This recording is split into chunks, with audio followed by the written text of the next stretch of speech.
Evangelho de Lucas, capítulo 9. Eu quero fazer uso apenas do versículo 23. Glória a Deus. O tema que eu quero abordar com a amada igreja nessa noite é um tema muito importante e é um despertar de Deus para a amada igreja. É um despertar de Deus para esse tempo. É o principal propósito que Deus tem para o homem. Amém? Então a igreja precisa se despertar. A igreja precisa se colocar de pé, entender o propósito ao qual Deus tem para ela. Principalmente nesses dias. Amém? Glória a Deus. Aleluia. Todos encontraram? Lucas 9, versículo 23. Amém? Diz assim: Jesus dizia a todos: se alguém quer vir após mim, negue a si mesmo, dia a dia tome a sua cruz e siga-me. Amém? Glória a Deus. Preste atenção. Se alguém quer vir após mim, negue a si mesmo, dia a dia, toma a sua cruz e siga-me. Querido Deus e amado Pai, gratos por termos a certeza que o Senhor está presente em nosso meio, e que o Senhor nesta noite, meu Pai, encontra liberdade em nosso coração, e vem agir na nossa vida, meu Pai, da forma que lhe agrada. Em nome do Senhor Jesus, a tua igreja, meu Pai, está com o coração sedento para receber tudo que o Senhor preparou para nós nessa noite. Em nome do Senhor Jesus, nos tire do comodismo, nos leve, Pai, para o confronto das mudanças. Nós não estamos aqui, Senhor, para ouvir propriamente aquilo que nós queremos ouvir, mas nós nessa noite estamos aqui, meu Deus, para ouvir aquilo que nós precisamos ouvir. Que nós saímos daqui, meu Pai, entendido do propósito ao qual o Senhor tem para nossas vidas. Em nome de Jesus, amém. Amém? Podemos tomar os vossos assentos nessa noite, em nome do Senhor Jesus. Glória a Deus. O tema dessa mensagem é: vem e segue-me. Aleluia. Vem e segue-me. Esse é o propósito que Deus tem para mim e para você. Esse é o propósito que Deus tem para a amada igreja. Segui-lo. Glória a Deus. Deus, em todo o seu poderio, Ele tem poder para fazer tudo sozinho. Deus, Ele criou, Ele fez os céus, Ele fez a terra e tudo que nela existe. E não precisou da ajuda de ninguém, simplesmente falando: haja luz, haja águas que separe o dia da noite. Apenas dizendo, Ele criou tudo que na terra existe. Amém? E Ele poderia continuar fazendo tudo sozinho. Mas ao homem, Ele deu um privilégio. E esse privilégio para nós é algo fantástico. É de ser parceiro de Deus.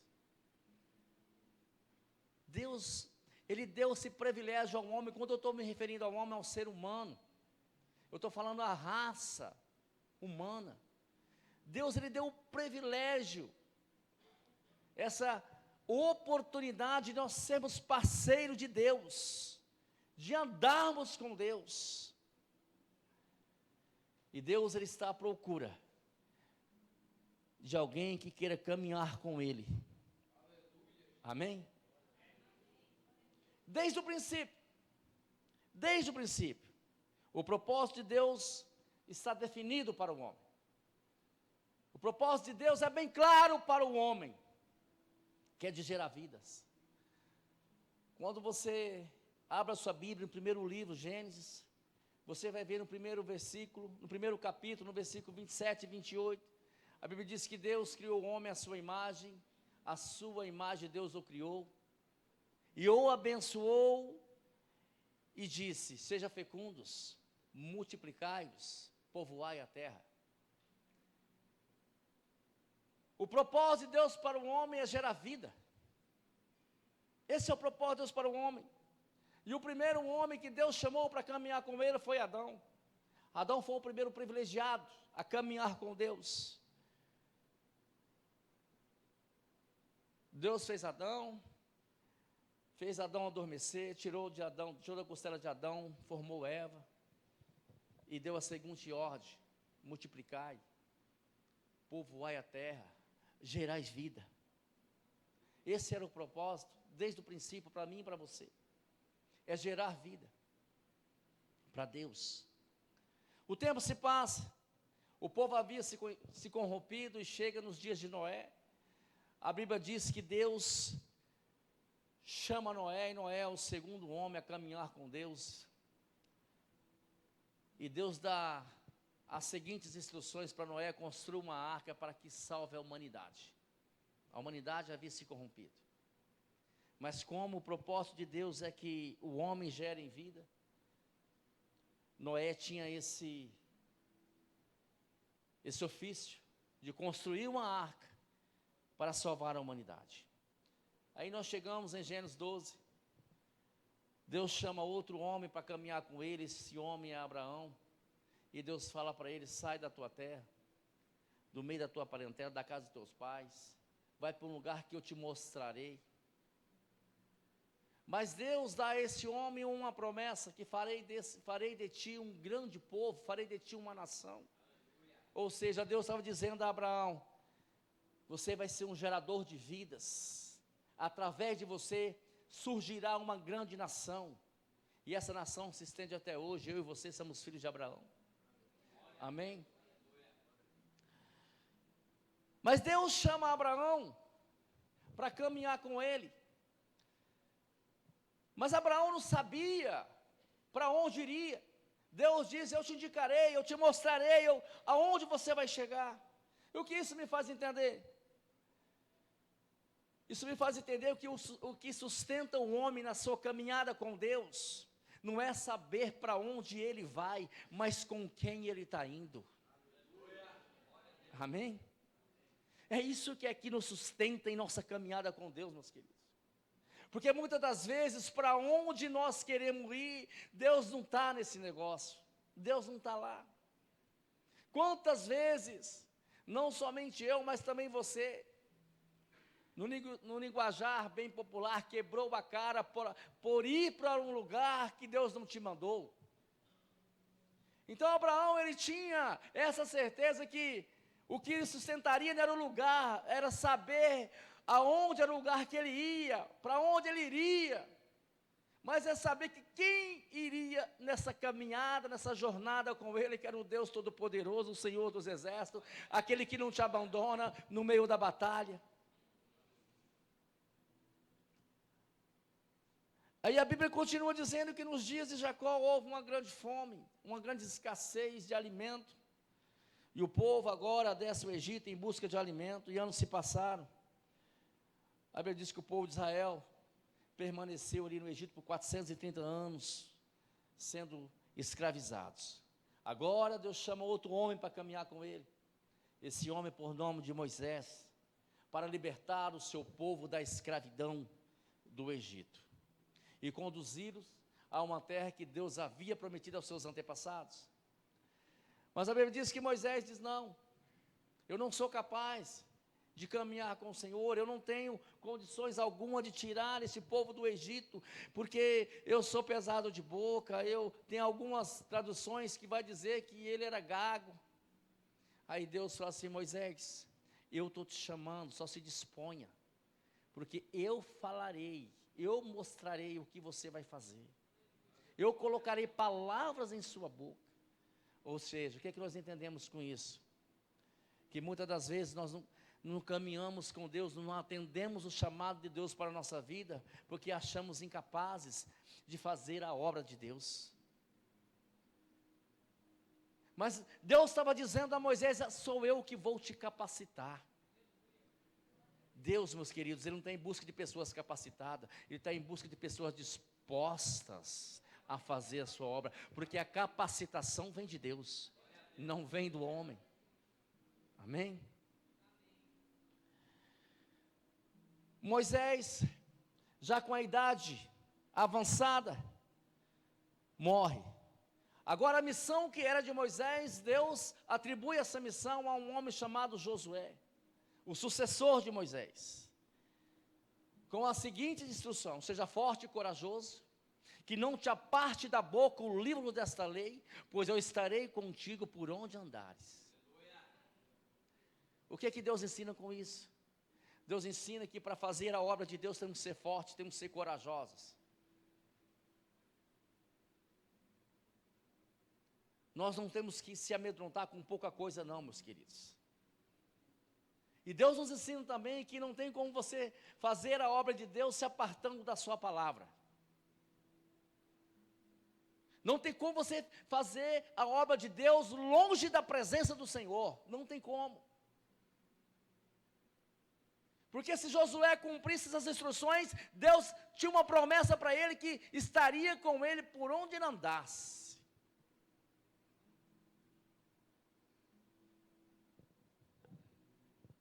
Então Deus, Ele está em busca, Ele não está em busca de homens e mulheres medrosas, não. Está em busca de homens e mulheres de coragem. Que entenda e assuma o propósito de Deus para a sua vida. O tempo passa, Deus chama outros homens, entre eles, um dos maiores profetas da história da Bíblia, que na palavra de oferta citou o nome dele, Samuel. Mas agora chega a vez de Davi. A Bíblia diz que Deus usa o próprio Samuel para chamar o seu servo Davi. Mas o que me chama a atenção, o interessante nessa história do chamado de Davi, é que no Salmos 89, verso 20, diz, o próprio Deus diz: agora encontrei o meu servo Davi.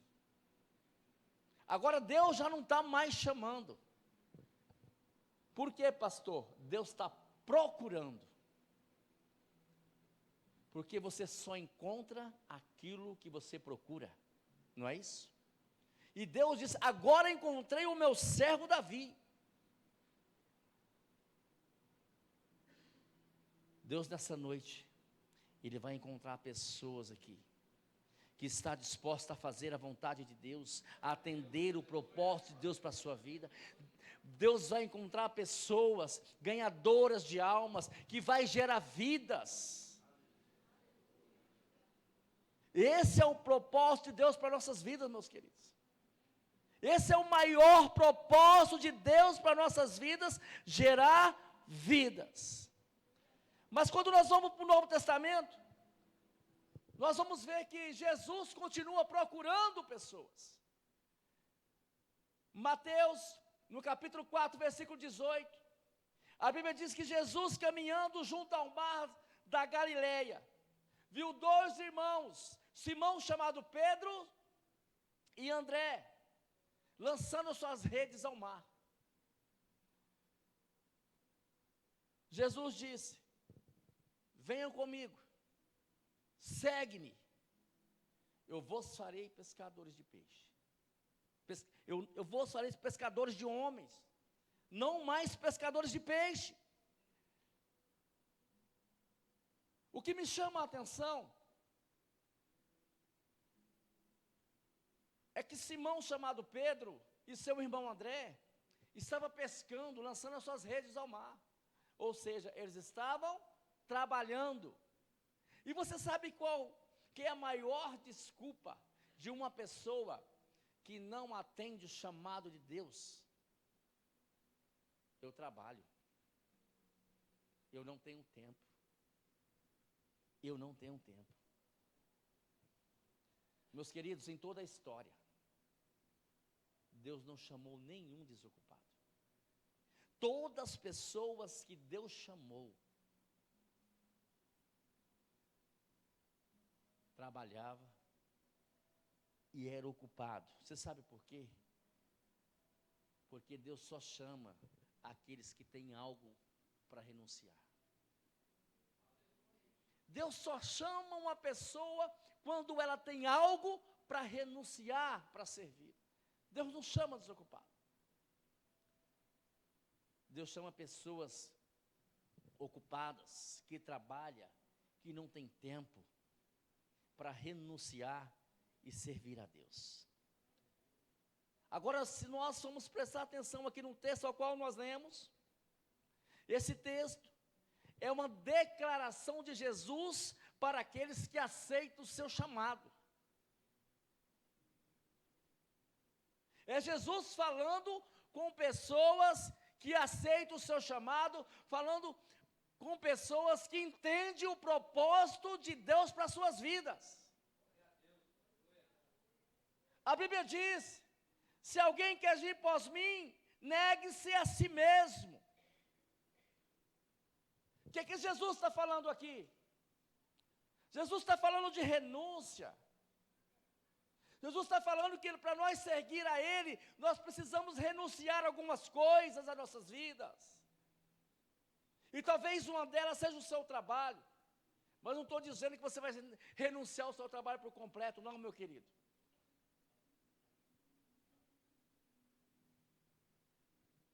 Para seguir, nós temos que ter renúncia, renunciar a alguma coisa. Para ter tempo para segui-lo, muitas das vezes você tem que renunciar às suas redes sociais, renunciar ao seu lazer, renunciar aos seus sonhos, os seus projetos, renunciar até a sua própria vida. Renunciar à sua própria vida. Jesus dizendo: renuncia ao seu pai, sua mãe, suas irmãs, renuncia à sua própria vida. Aquele que não renuncia à sua própria vida não é digno de me seguir.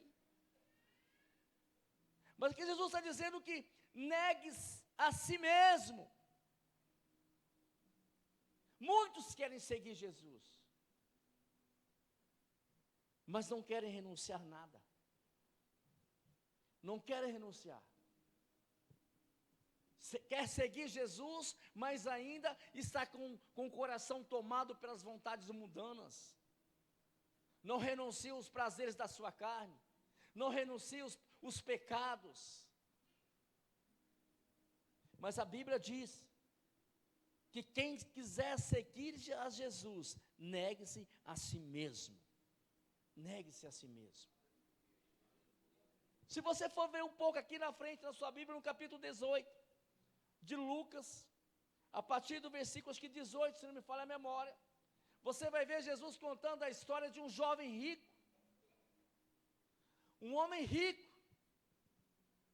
E esse homem rico chega a Jesus e faz a seguinte pergunta: o que eu preciso fazer para herdar a vida eterna? O que farei eu para herdar a vida eterna? Jesus respondeu a esse homem: você conhece os mandamentos? Não cometa adultério, não mate, não furte, não dê falso testemunho, honra teu pai e tua mãe. O jovem prontamente respondeu: eu conheço, e isso eu faço desde a minha adolescência. Mas Jesus disse para ele: mas ainda lhe falta uma coisa. Eu imagino que esse jovem, ele ficou assustado: mas que falta o quê? Se eu obedeço os mandamentos, o que me falta? Jesus disse a ele: vai, vende tudo o que tens e reparte aos pobres.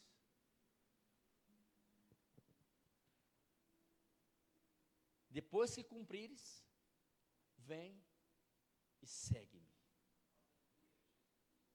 A Bíblia diz que ao aquele jovem ouvir isso de Jesus, o seu semblante caiu e foi tomado pela uma profunda tristeza.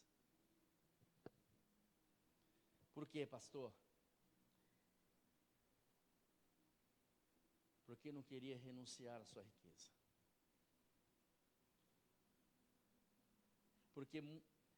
Porque ele queria seguir a Jesus,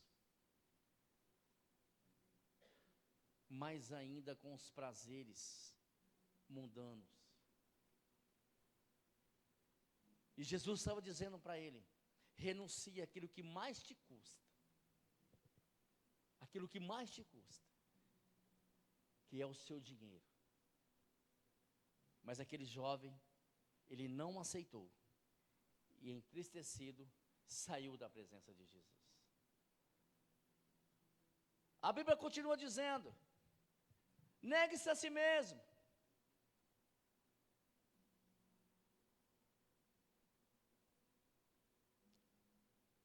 Dia a dia. O que a Bíblia está dizendo dia a dia? O que a Bíblia quer dizer com isso, dia a dia? Isso está associado à constância. Isso está associado a uma vida na presença de Deus. Isso está associado a um comprometimento com Deus. A uma aliança com o Senhor. Seguir Jesus não é só quando estamos passando por dificuldade, estamos passando por sofrimento, quando as coisas estão dando errado para nós. Não, seguir Jesus são todos os dias da nossa vida, dia após dia. Fala de constância, fala de permanência na presença de Deus. Nós devemos permanecer na presença de Deus. Mas infelizmente, muitas pessoas não querem permanecer na presença de Deus, permanecem na presença do Senhor, vem para a igreja, vem servir a Deus, só nos momentos de dores, no momento de aflição. Quando as coisas estão tudo bom, esquece de servir ao Rei, esquece de servir a Jesus. Mas Jesus disse: se alguém quiser seguir-me, precisa ser dia após dia, diariamente. Não tem essa, não, hoje eu não vou seguir Jesus, não, eu vou seguir eu. Hoje eu vou me seguir. Deixa Jesus de lado, não. Não tem essa. É dia após dia. Aí Jesus começa a apertar o negócio para o nosso lado, ele diz assim: tome a sua cruz. Tomar a sua cruz está relacionado ao amor de Jesus por vidas, amor de Jesus por almas.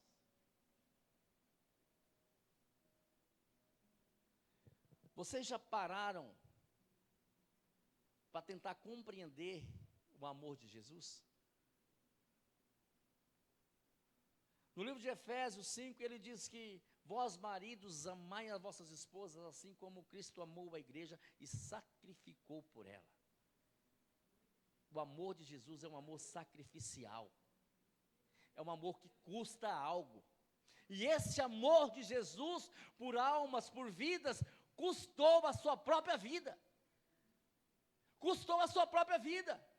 Ele morreu por amor a nós. Ele morreu para nos salvar do lamaçal do pecado ao qual vivíamos. A Bíblia diz que nós éramos como ovelhas desgarradas, sem pastor. Mas Jesus, demonstrando o seu amor sincero e leal a nós, morreu para nos salvar e nos livrar do lamaçal do pecado e nos livrar da morte. Agora nós vamos aplicar isso para a nossa vida. Quem quiser seguir Jesus, precisa amar da mesma forma que Jesus amou. Vidas, almas. Não é somente seguir. Eu sigo Jesus, mas para mim estando bom, não importa o que está acontecendo com as pessoas lá fora. O que importa é eu estando bem, minha família estando bem, minha casa estando bem, tendo alimento na minha mesa, para mim é o que importa. Isso não é um amor de Jesus. O amor de Jesus não era egoísta, era sacrificial. Muitas das vezes, para nós amar vidas, amar almas, nós vamos ter que sacrificar alguma coisa que nos custe. Não, passou o quê? Não sei. Muitas das vezes você vai ter que pôr a mão no bolso. Outras das vezes você vai ter que levantar às 3 horas da manhã e fazer uma oração para aquela pessoa. É uma forma de amar também. Amém? Muitas das vezes, eu me lembro, vou contar esse testemunho aqui. Nós fomos fazer uma visita, não é para agradecer o nome de ninguém, mas é para agradecer o nome de Deus. Nós fomos fazer uma visita a uma pessoa, e nós chegamos lá, essa pessoa estava totalmente bêbada, com 1,51 litro debaixo do braço. um mau cheiro insuportável, não tinha como a gente ficar perto dela. Era uma mulher. Eu acredito que já tinha aproximadamente aí uns 5 dias que ela não tomava banho, estava deitada no sofá, que o chão estava mais limpo do que o sofá. E aí nós fomos, e a pessoa que foi comigo era uma mulher, pegou essa mulher, eu saí da casa, foi para o banheiro, deu um banho nela. Você está entendendo? Deu um banho naquela pessoa, trocou de roupa, colocou lá, passou um perfume, colocou no sofá e nós fomos conversar. Aquela pessoa, nós ajudamos ela por um período de tempo, eu acompanhei ela no CRAS, ela se livrou do alcoolismo. Mas infelizmente, deu brecha, o inimigo veio novamente, ela voltou para o alcoolismo, e não foi um mês, o inimigo ceifou a vida dela. Mas o que eu estou dizendo para vocês foi a atitude dessa pessoa que foi comigo. O que ela fez? Ela se molhou toda. Porque segurar uma pessoa bêbada debaixo de um chuveiro não é fácil, você sabe disso. E ela deu um banho nessa pessoa. E não se preocupa que ela é da área da saúde, era uma pessoa, uma mulher de Deus. Olha, essa atitude foi uma atitude de pessoas que amam vidas, que amam almas. Isso que é um amor sacrificial, é esse amor que nós devemos ter para as pessoas. Mas cadê o nosso amor?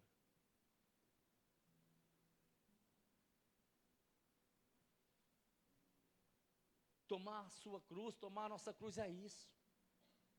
É isso, é amar dessa forma. A cruz é a maior atitude de amor que já vimos em toda a história. Em toda a história.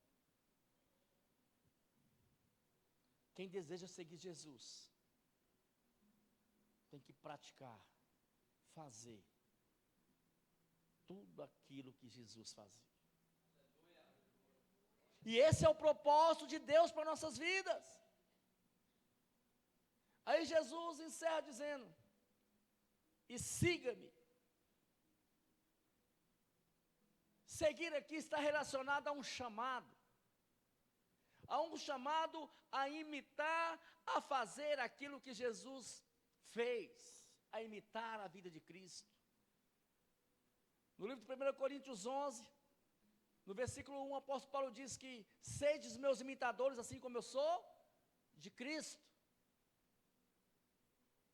O apóstolo Paulo, ele poderia dizer que ele era um homem que seguia Jesus. Ele poderia dizer, porque ele imitava Jesus. Ele era um imitador de Cristo, e ele ensinava a igreja de Corinto: seja meus imitadores assim como eu sou de Cristo. Mas Jesus ainda está à procura, meus queridos, está à procura de homens e mulheres que atendam o seu chamado, de homens e mulheres que se colocam à disposição para fazer a sua obra. E mais do que nunca agora é o tempo, meus queridos. Nós sabemos que a volta de Jesus se aproxima, e tem muitas pessoas precisando de nós.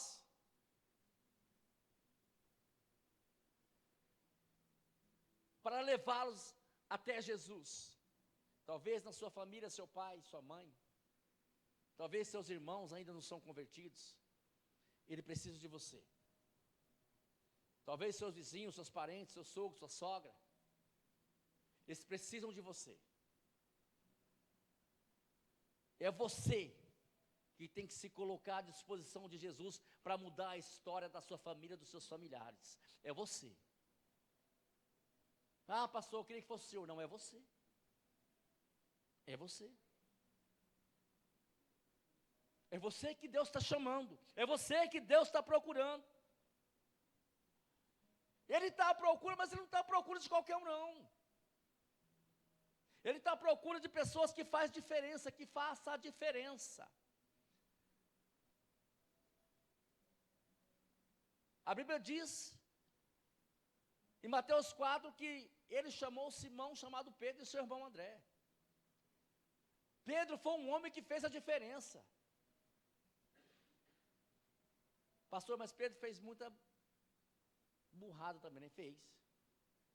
Mas ele foi um homem que fez a diferença.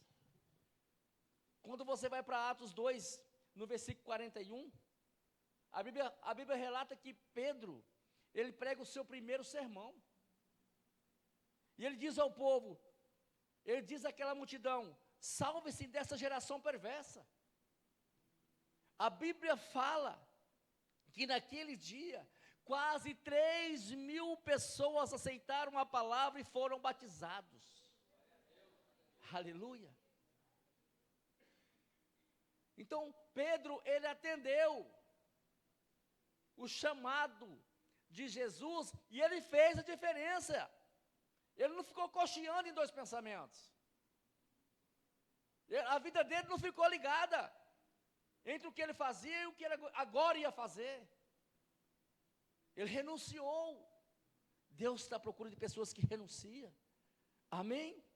A Bíblia diz em Atos 3, prosseguindo em Atos 3, que Pedro e João, dirigindo-se ao templo na hora nona, ou seja, 3 horas da tarde, para orar.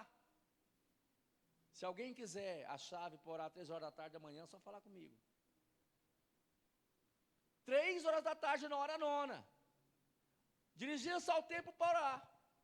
E a Bíblia diz que diariamente, na porta daquele templo, era colocado um homem aleijado, outra tradução diz coxo, outra tradução diz paralítico. Que ali aquele homem pedia esmolas. E quando aquele homem olhou para Pedro e João, certamente disse, agora eu vou ser abençoado.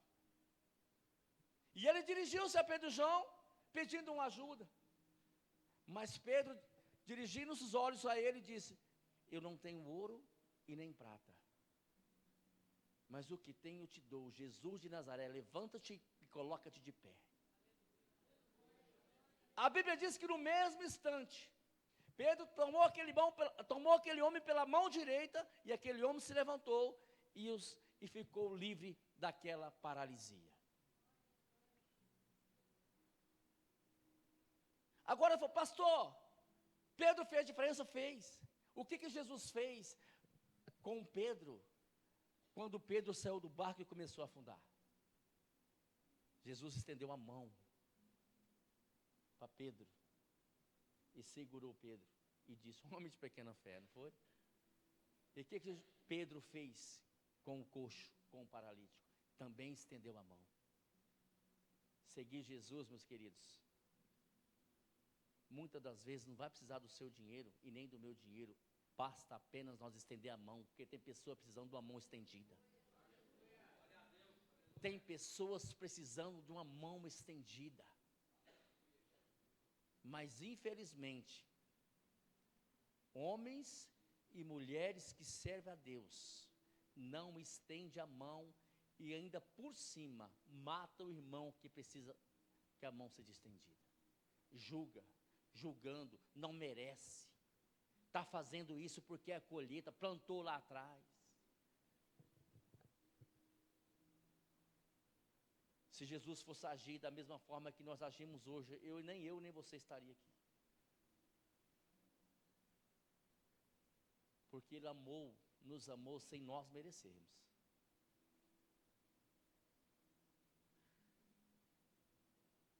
E quem quiser seguir Jesus, tem que estender a mão para pessoas que não merecem mesmo. Amém? Para pessoa que não merece. Não merece, eu estendo a mão. Vem comigo. Depois que você me conhecer, você vai se tornar uma pessoa melhor. Amém? Glória a Deus. Se não vale nada até hoje, mas se andar comigo, vai tornar uma pessoa melhor. Esse é o chamado de Deus para nossas vidas. Aí você vai mais adiante para o versículo 4, você vê Pedro novamente pregando a palavra, e a Bíblia diz que naquele dia um número dos que creram foram de quase 5.000 pessoas. Pedro fez ou não fez a diferença no seu tempo? Fez ou não fez a diferença na sua geração? Fez, pastor, mas Pedro negou Jesus, dizendo: eu não o conheço.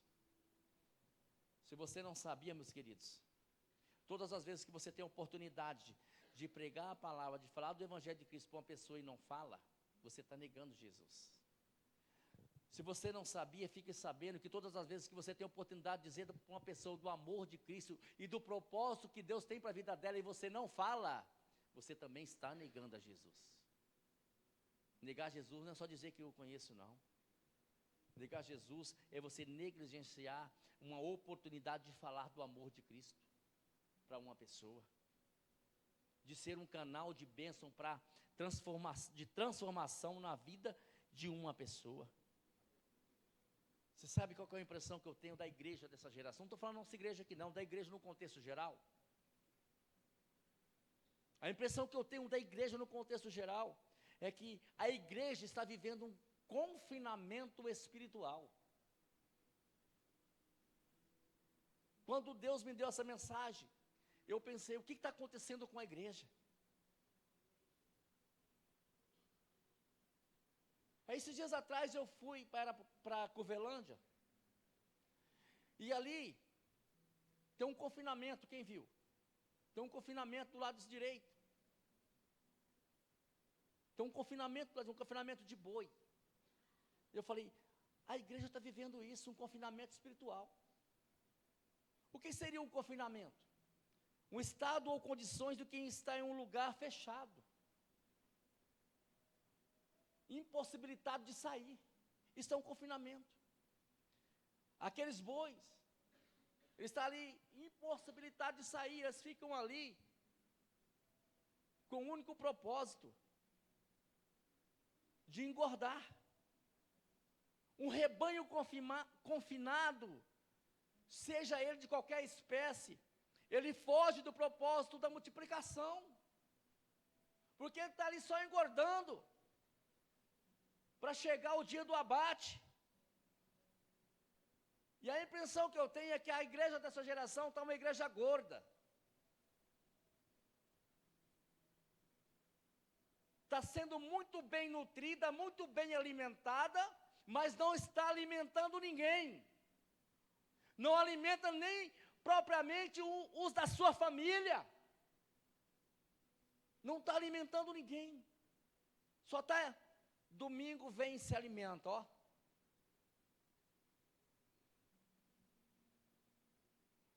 Como até na panela, nem no prato tanto se alimentar. Só está engordando.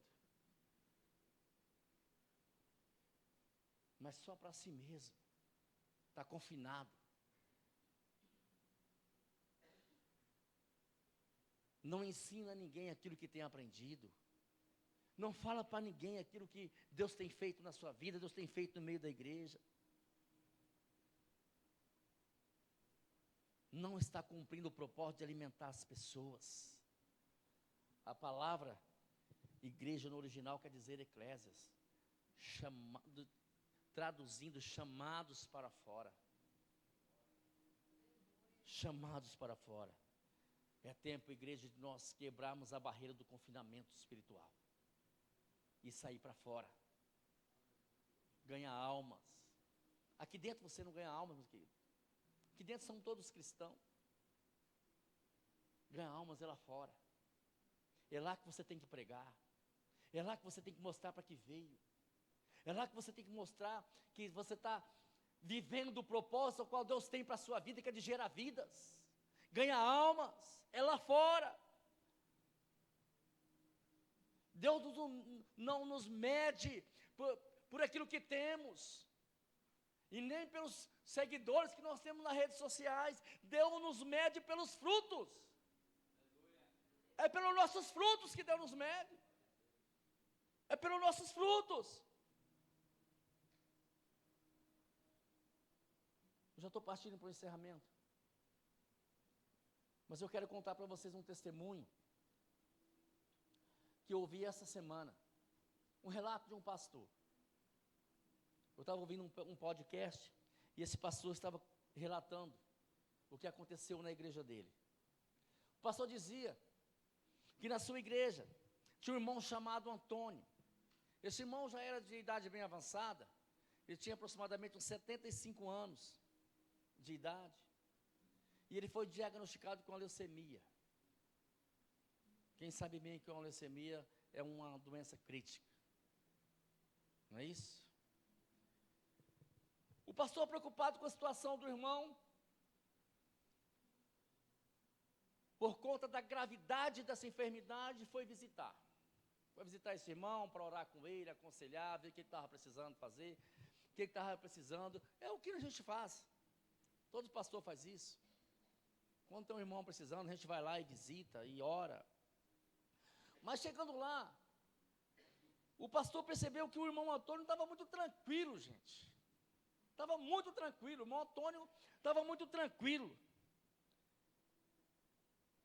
E o pastor chegou a pensar, esse irmão Antônio está de brincadeira. Ele está de brincadeira, ele não está. Eu acho que ele não sabe a gravidade dessa doença, não. Eu acho que ele não sabe o que está acontecendo na vida dele. Aí ele disse ao irmão Antônio, eu quero ter uma conversa séria com o senhor.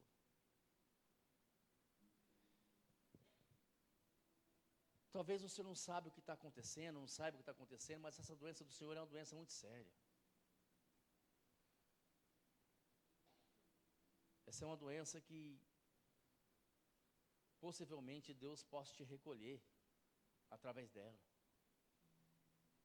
E conversou com o irmão Antônio, orou pelo irmão Antônio, e o irmão Antônio continuou ali,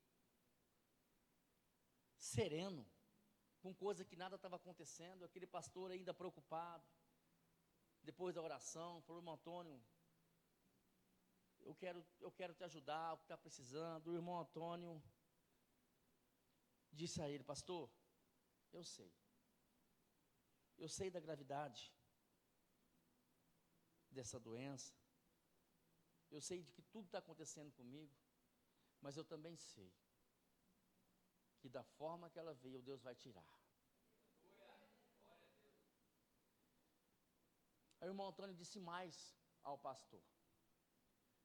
Disse, meu pastor, essa enfermidade ainda vai ser uma bênção. O pastor falou assim, esse irmão Antônio está doido. O pastor dizendo, esse irmão Antônio está doido, eu não sei o que está acontecendo com o irmão Antônio. Aí o irmão Antônio foi para outra cidade, distante de onde morava, fazer ali o tratamento necessário. Foram vários meses de tratamento, várias sessões de quimioterapia, de radioterapia.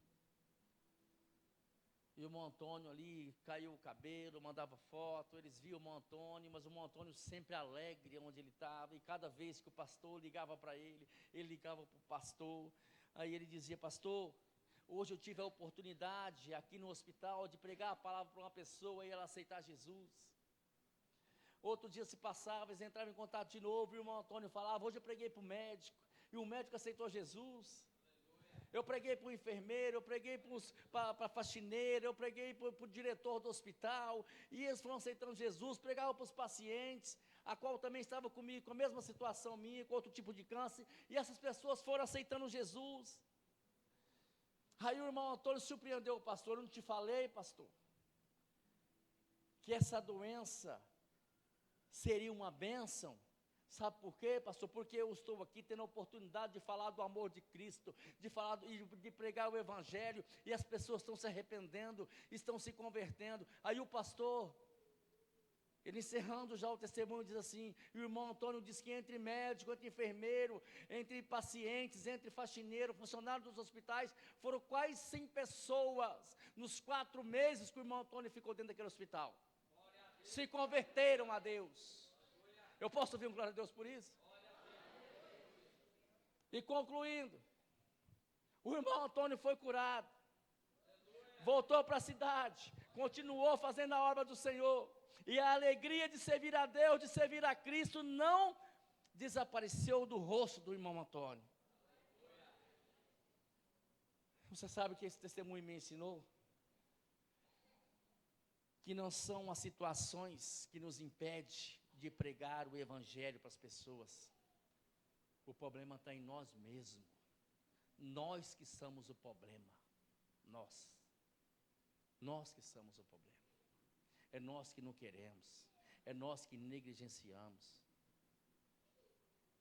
E a Bíblia diz que Deus não nos ungiu com espírito de covardia, mas de poder e autoridade. Foi para isso que Deus nos ungiu.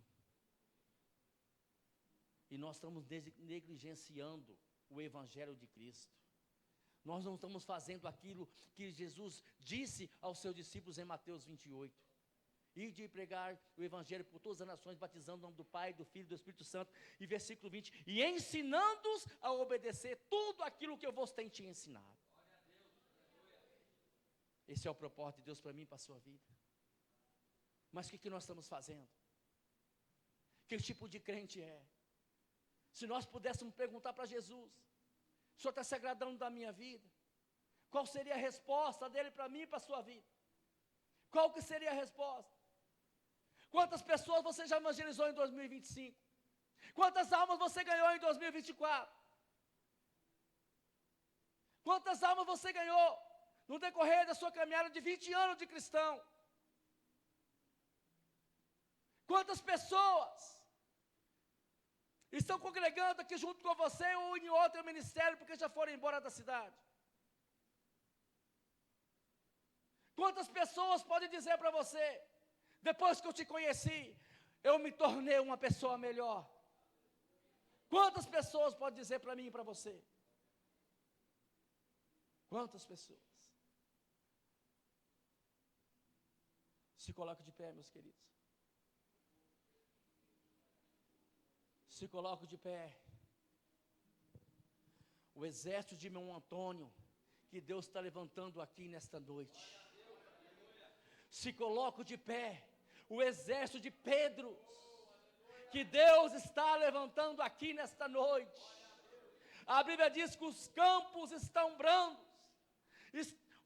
Há muitas pessoas precisando de ser colhidas. Mas está faltando os ceifeiros. E os ceifeiros são eu e você. Os ceifeiros são eu e você. Cadê aqueles que nessa noite quer ser encontrado por Jesus, assim como Simão Pedro e André, lançando as suas redes no mar da Galileia? Jesus nessa noite quer encontrar pessoas como Pedro, que renunciam à sua vida para seguir. Eu convido aqui aquele que quer ser encontrado por Jesus a vir aqui na frente. Chama o ministério de louvor.